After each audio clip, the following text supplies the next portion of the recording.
Okay. So this paper that I'm giving today, the title that I have given to it is the role of language sciences in the technological evolutions and revolutions. I put the R in parentheses deliberately, in the dissemination and transmission of human knowledge.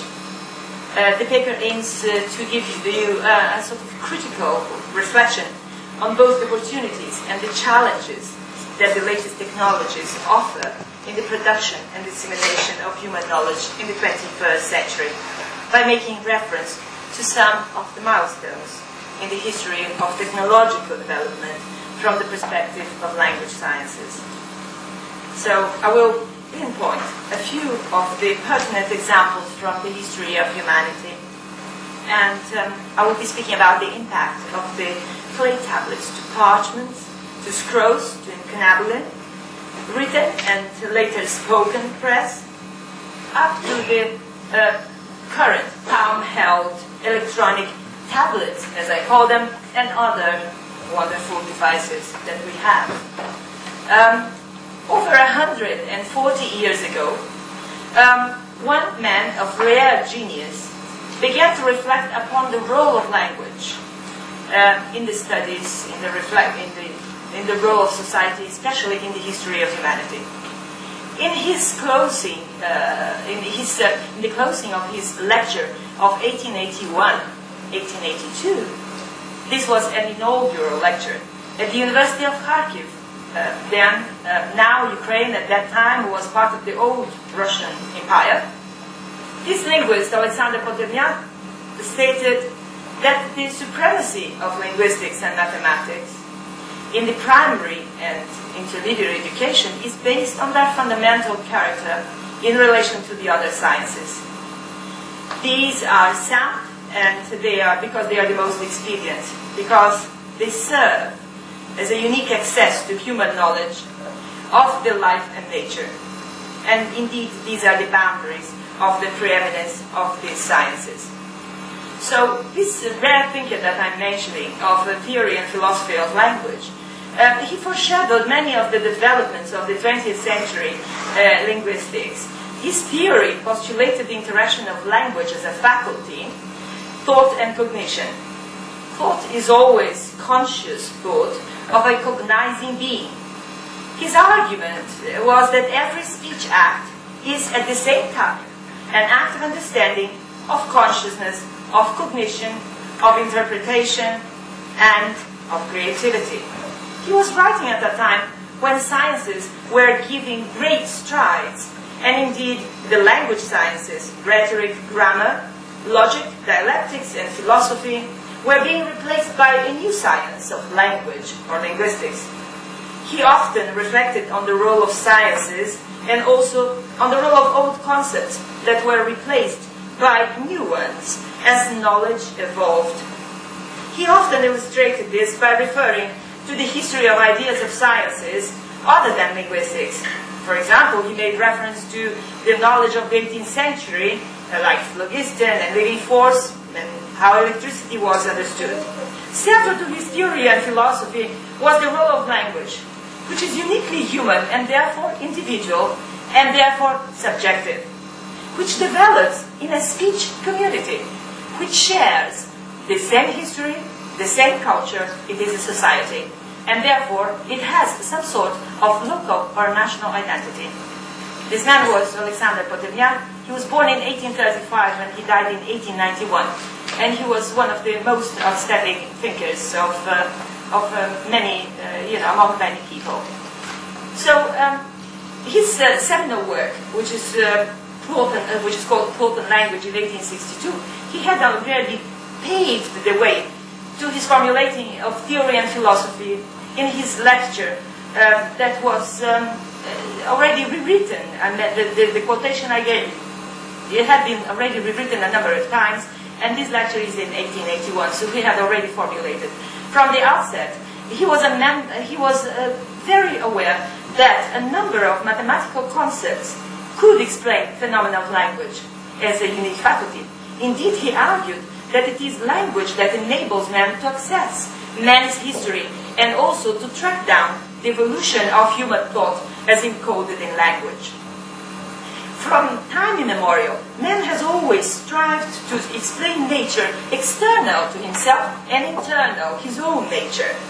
So this mythical thinking contained the germs of scientific thinking. There is an explanatory necessity.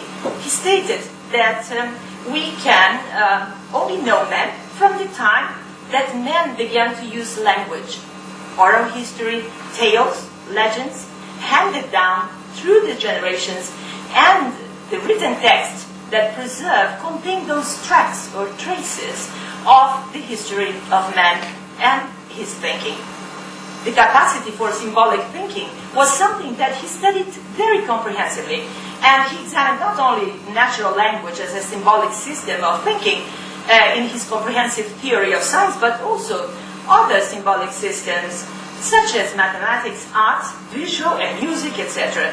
The capacity for symbolic thinking and representation was perceptible in children acquiring language and developing along with their cognitive capacity to think symbolically, as when they use metaphors to explain, for example, that an item, a piece of wood, becomes a horse when they are playing, for example.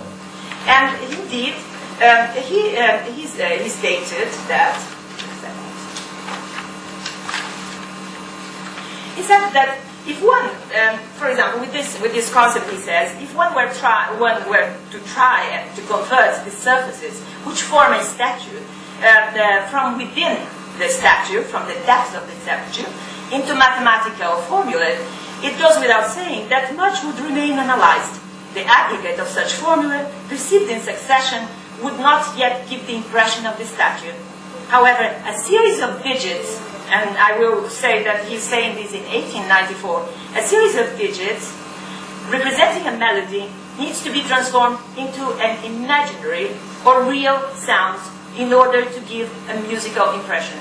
So if we think about this quotation, we see that he's already foreshadowing the creation of what we have in media today, which are the CD-ROMs and whatever else. Yeah. And he says that math is such a science that it is prepared by language, but once it has been prepared, it then rejects natural languages and adopts symbolic language. And that is extremely important. Don't forget that many terms in mathematics were coined in 17th century and 18th century. Writing systems, hieroglyphic, pictographic, alphabetic, are indeed a development of this symbolic form of thinking. And indeed, he often said that not only mathematics was important for linguistics, but it was important for all sciences, whether they are natural or they are human or humanities. And one quotation that I should like to make is a very famous quotation that appears later on in his life, is 1884, and I quote, he says, "Our times are an example of the interaction of sciences and of choice of the middle way.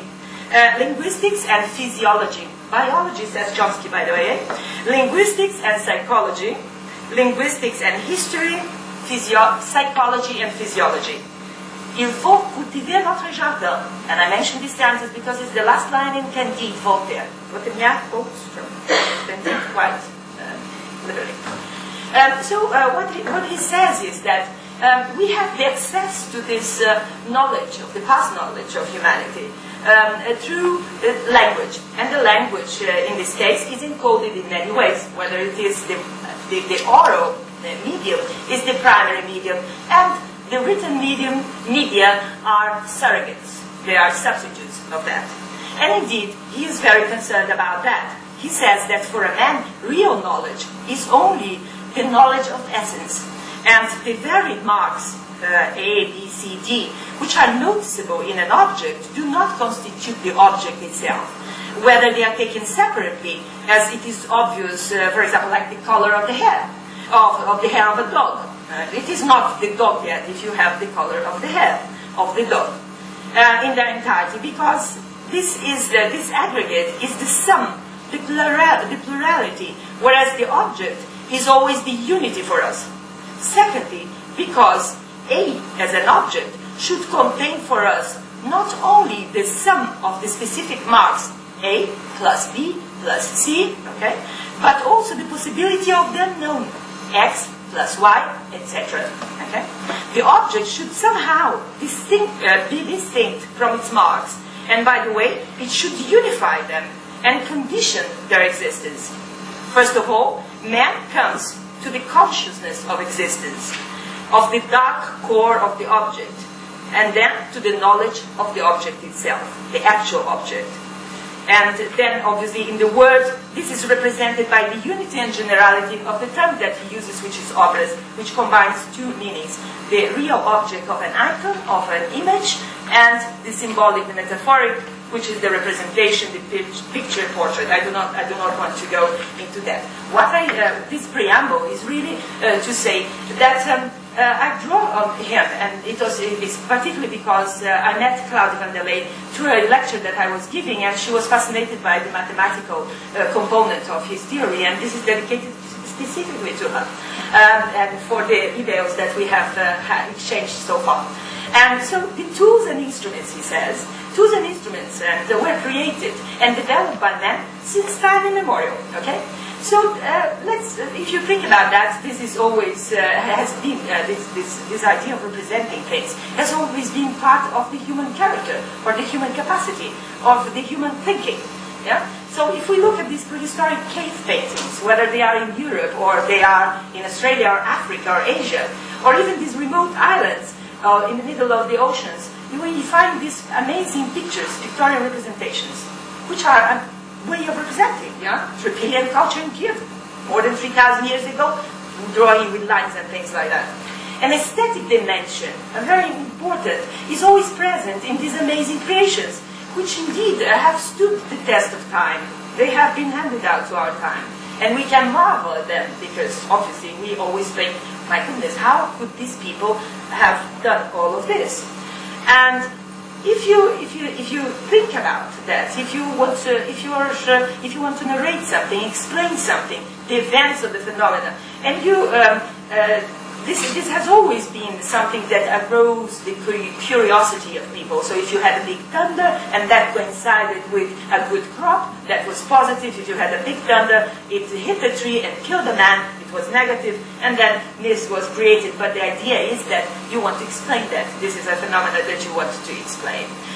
So man has always seemed to want to narrate about his, environment, about himself, explain the things, yeah. And if we look, to distant times and see how the knowledge was circulated, and what we are doing today with our tablets, electronic tablets, our blackberries, we are basically circulating knowledge, disseminating it. So basically what you have is this human activity recorded in various ways, with various technologies. It is not anything new.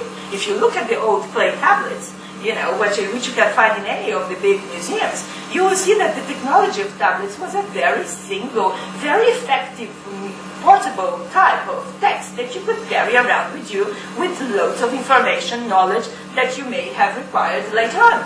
And so we have men using barks of trees, papyrus, leaves of plants, skins of animals to record his writing. Scrolls later gave way to books. And this continued to fascinate us, okay? We are always reminded of the capacity to peep into this universe of our fellow humans in the distant past. A lot of excited anticipation has been going on because there is an exhibition that had just opened in New York on the 13th at the Metropolitan Museum of Art. And this is an exhibition of scrolls. They are Egyptian medical scrolls. And according to the New York Academy of Medicine, these texts have something absolutely unique. They demonstrate not only the fact that the things that we already know, that the Egyptians were wonderful engineers, we know the pyramids, we know Luxor, etc. We have the stone statues and all the hieroglyphs and everything. But apart from that, they have left a legacy of the first first elements of science. This is history of science and history of medicine. And in this text that can be seen in New York, and if you want to see it, you can, you have descriptions. It is, by the way, 4,000 years old. And it has descriptions of basic surgery, brain surgery, treatment of brain surgery, And you have treatment which uses what would be the precursor of penicillin. And you have a number of other things. If you're interested, you can have a look. I'm just mentioning this because this is absolutely fascinating. These scrolls were translated in 1920, and they were held by the New York Academy of Medicine. And this is pretty emblematic of what I have been saying. Every time that a tablet, a scroll, or another type of artifact is found by archaeologists somewhere, there is always a degree of excitement. And we can, because obviously we can look back at the history of humanity and try to understand what man was thinking in the past. I'll give you some of the tablets and the texts that have always fascinated me. I'll just give you some examples. For example, the terracottas of the cybersyllabic sort of inscriptions of 410 BC, which are absolutely marvelous. So you look at them and they are, and what they were thinking there. And this is Iron Age in Cyprus. What about the Epic of Gilgamesh of the 7th century BC? It's a flood tablet that was found in Nineveh, where you have the famous cuneiform tablet of Mesopotamia, and the Babylonian map of the world, which was made in 700 to 500 BC in cuneiform fonts, showing how the Mesopotamians saw the world. So you have this fascination. I have a fascination with maps. I don't know about you, but I do. Because we are always mapping things in our life, aren't we?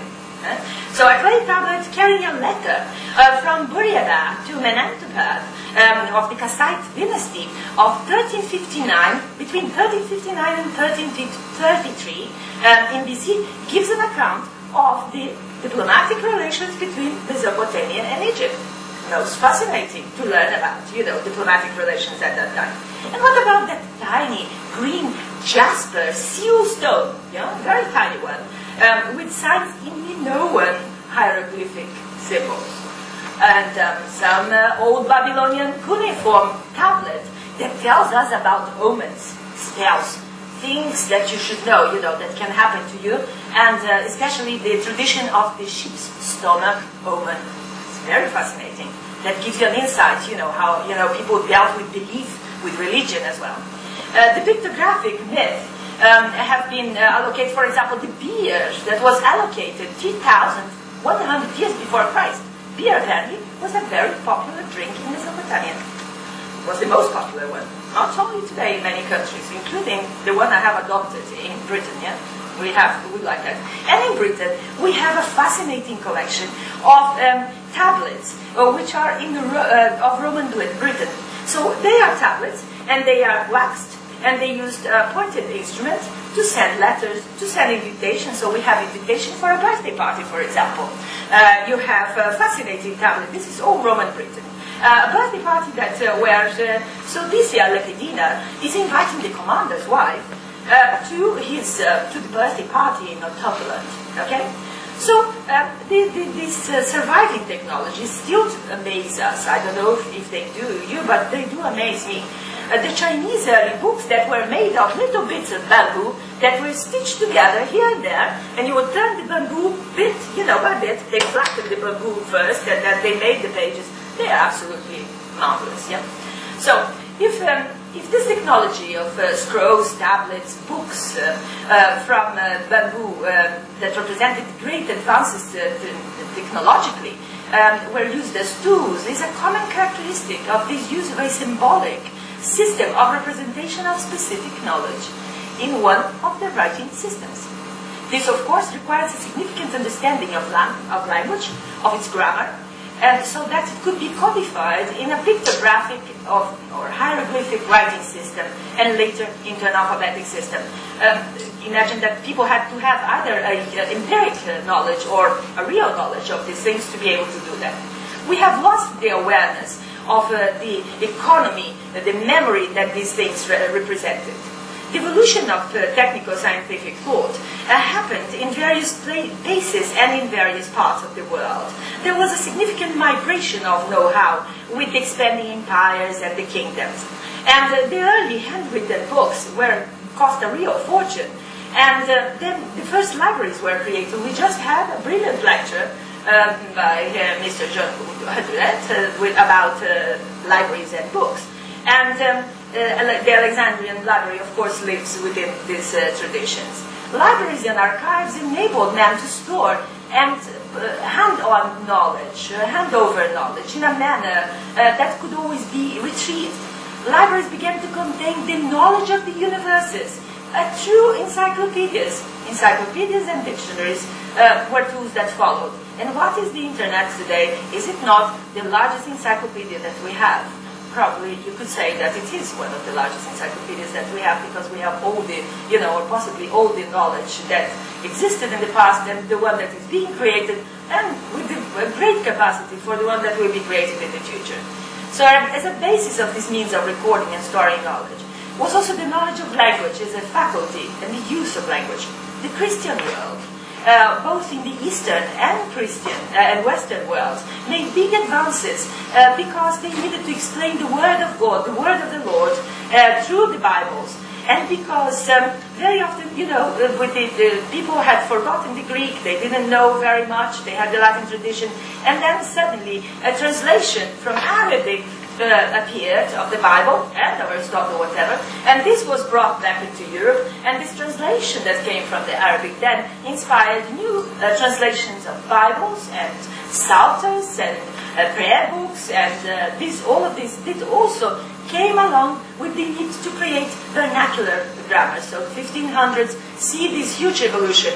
But along with that, we also have this huge revolution in the Copernican revolution in science, and the technology, like Gutenberg, which obviously made this huge leap, where the books that were handwritten manuscripts suddenly became available to many more people because they were printed, because there was a possibility of printing. So Gutenberg for the whole world, William Caxton in England, have indeed produced the first incunabula, which are absolutely wonderful.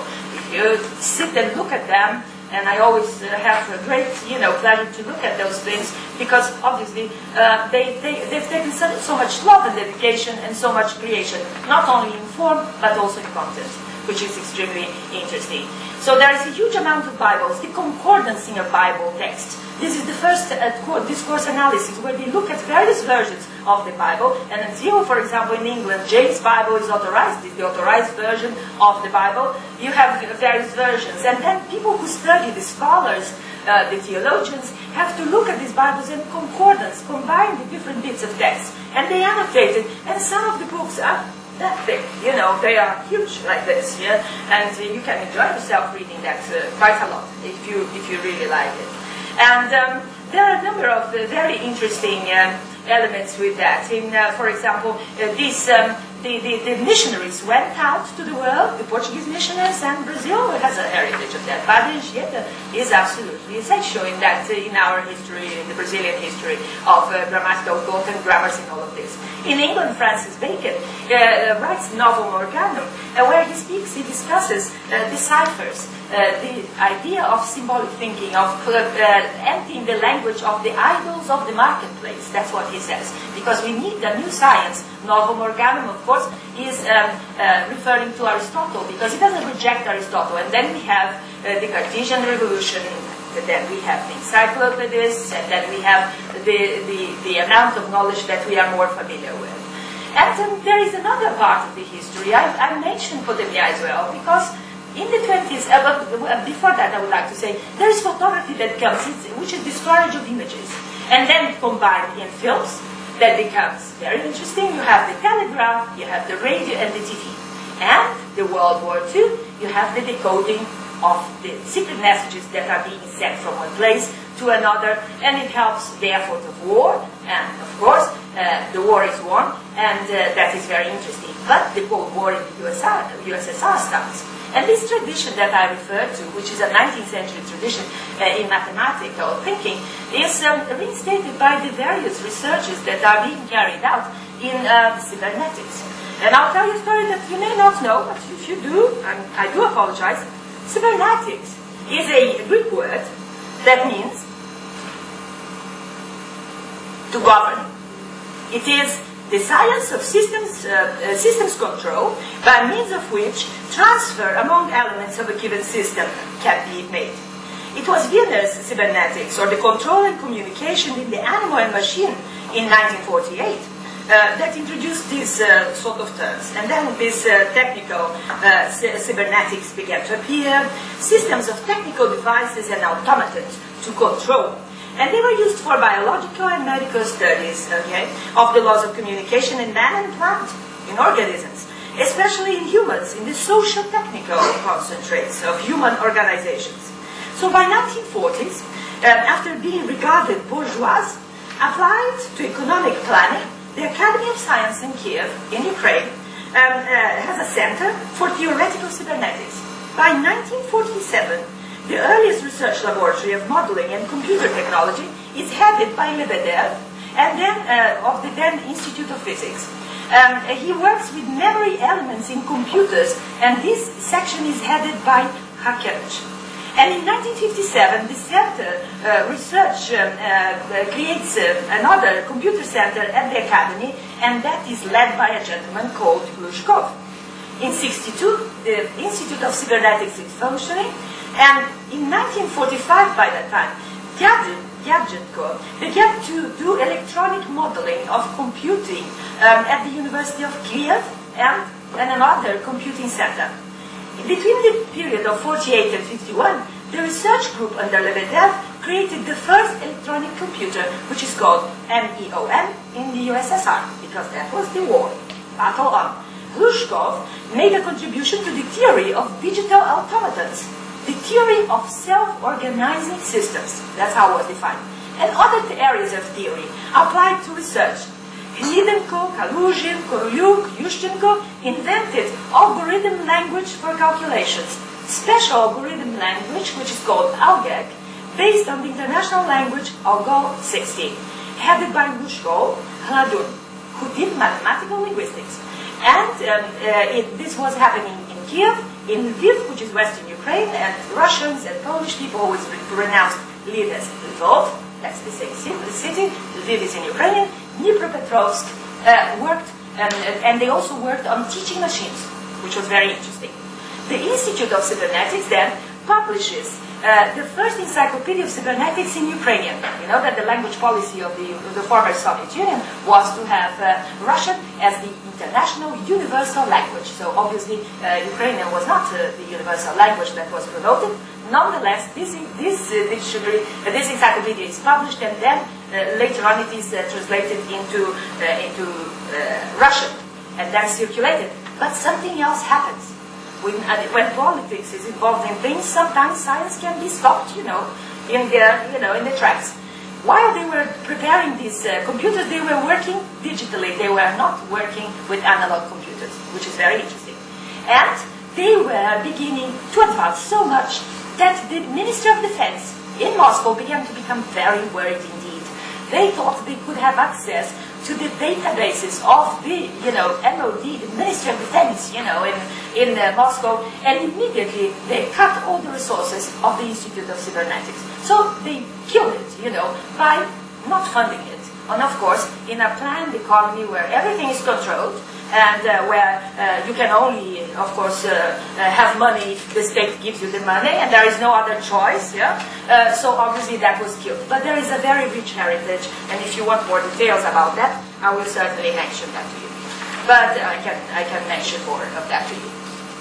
So there are really interesting discoveries that promote, scholarship at certain times in history, and we see that there are stops and starts in many ways of that. But what we see in all of this is that language is basically the essential, the crucial sort of tool, and absolutely essential in the development of any of these technologies, whether it is the computer that was created in the West or the computer that was created in the East, or whether it is the preparation of the artificial languages that are so important for all the computers, the fourth generation, fifth generation of computers nowadays.